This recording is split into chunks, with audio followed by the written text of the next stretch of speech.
అనిల్ చూస్తున్నారా? చూసుకో. మాయ మంత్రములు అన్నారు, దానికి ముందు నరహత్యలు అన్నారు. అంటే మనుష్య బలులు.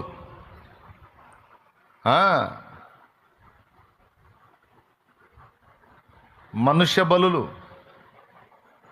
మాయ మంత్రములు, జార చోరత్వములు, విచ్చలవిడి, ఇవన్నీ జరుగుతాయి. ఒక పక్కన శ్రమ కలుగుతున్నప్పటికీ కూడా వీళ్ళకి మారు మనసు కలగట్లేదట, వాటిని చేయటం మానుకోలేదట. ఆ మాట చెప్పాడు. ఇది ఎప్పుడు? ప్రకటన గ్రంథం అంటే భవిష్యత్తు సంభవాలు. ఎన్ని రకాలైతే ఇందులో చెప్పాడు, అన్ని రకాలు ఈరోజు మన కళ్ళ ముందు కనబడుతున్నాయి. అయితే ఇంకొక వింతైన విషయం కూడా గుర్తుపెట్టుకోండి. రాబోతున్న రోజులలో ఇంకా చాలా అభివృద్ధి జరుగుతుంది ప్రపంచంలో. టెక్నాలజీ ఇంకా చాలా అభివృద్ధి చెందిద్ది. మనుషులకు సౌకర్యాలు ఇంకా ఎక్కువ అవుతాయి.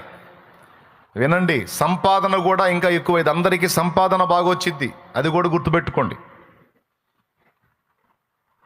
మళ్ళీ చెప్తున్నా స్పష్టంగా, రాను రాను ప్రజలకు ఆర్థిక సమృద్ధి కలుగుద్ది. అందరి చేతుల్లో సమృద్ధిగా మనీ ఉంటుంది.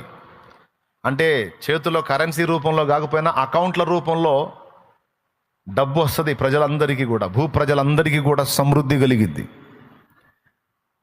పంటలో అధునాతనమైన విధానాలు వస్తాయి. ఎట్లా అంటే అది కూడా యేసయ్యే చెప్పాడు. తినుచు, త్రాగుచు, కొనుచు, అమ్ముచు, నాటుచు, కోయుచు, పెండ్లికిచ్చుకొనుచు, పెండ్లి చేసుకొనుచు. ఒక మాటలో చెప్పాలంటే అందరూ కూడా మత్తులైపోయే పరిస్థితి ఏర్పడిద్ది అన్నాడు. అందరూ మత్తులు కావాలంటే ఏం కావాలి? నోవా దినములలో అలాగనే ఉంది. తినుచు, త్రాగుచు, కొనుచు, అమ్ముచు, నాటుచు, కోయుచు. ఇదే మాట మళ్ళా లోతు దినాల్లో కూడా చెప్పాడు. వాళ్ళు ఇలానే ఉన్నారని. ఎందుకు అలా ఉన్నారు? లోతున్న సొదొమ, యోర్దాను తీర ప్రాంతం, అది యెహోవా తోట వల్ల ఎప్పుడు పచ్చగా ఉంటుందట. అంటే నదీ పరివాహక ప్రాంతం అది. పూర్వదినాలలో వేరే ప్రదేశాల నుంచి వలస వచ్చినటువంటి వ్యక్తులు నదీ పరివాహక ప్రాంతాలను ఏర్పరచుకున్నారు నివాసాలకు. మనది హిందూ దేశం అంటారు. సింధు నది పరివాహక ప్రాంతం ఫస్ట్.